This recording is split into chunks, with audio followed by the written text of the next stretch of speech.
একজন বোন প্রশ্ন করেছেন, তার প্রশ্নটা আসলে খুবই প্রয়োজনীয়।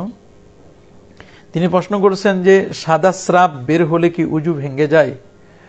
আসলে এটি খুবই জরুরি এবং খুবই প্রয়োজন। অনেক মা বোনেরা এই ধরনের প্রবলেমগুলো ফেস করেন।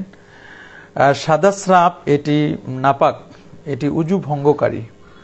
যদি কারো ক্ষেত্রে এটি লাগাতারভাবে বের হতে থাকে, এতটুকু সময় পাওয়া যায় না যে যার মাঝে ফরজ নামাজটুকু আদায় করা যায়, কন্টিনিউ এটা চলতে থাকে, তাহলে শরীর পরিভাষায় তাকে মুস্তাহাজা হিসাবে, এটা রোগ হিসাবে এটা ধরতে হবে, তাকে মাজুর বা অক্ষম বলে গণ্য করা হবে।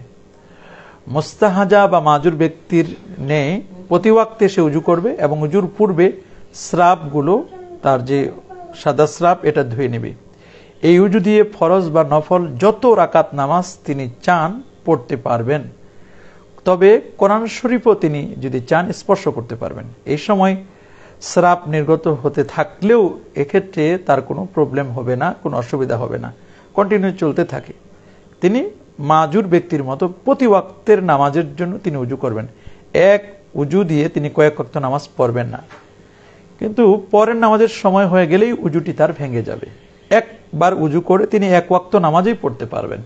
নেক্সট ওয়াক্তর জন্য তিনি ওয়েট করবেন না, এবং ওই ওয়াক্ততে তার ওই উজু দিয়ে তার নেক্সটের যে ওয়াক্তটি আছে, যেমন জোহরের সময় তিনি উজু করলেন, ওই উজু দিয়ে তিনি আসর পড়তে পারবেন না। প্রত্যেক ওয়াক্তের জন্য ইন্ডিভিজুয়াল আলাদা আলাদা তাকে উজু করতে হবে।